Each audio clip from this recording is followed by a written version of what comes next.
তাকে পরিষ্কার করবা কিভাবে?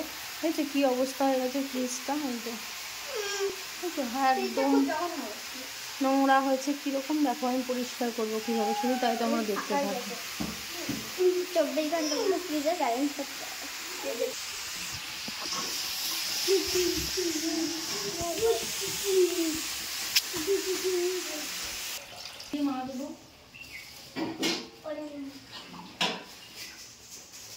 এই যে একটু বাসনের মধ্যে সাবান নিতে হবে আর একটা কসব্রাইট নিয়ে এইভাবে পরিষ্কার করতে হবে।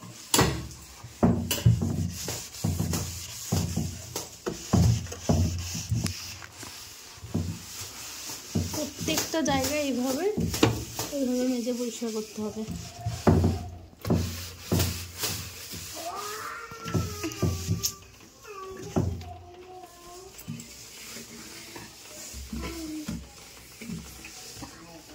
চলো আবার পরিষ্কার করার পর তোমাদের সাথে আবার দেখা হচ্ছে।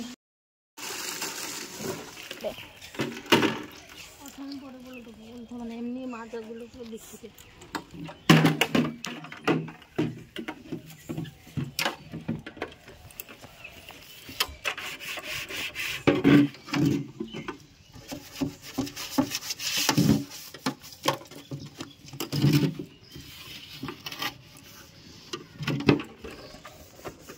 নিয়ে যাও।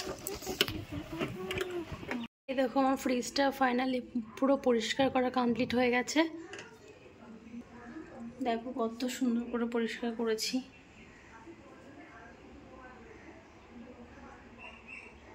কত সুন্দর লাগছে এখন।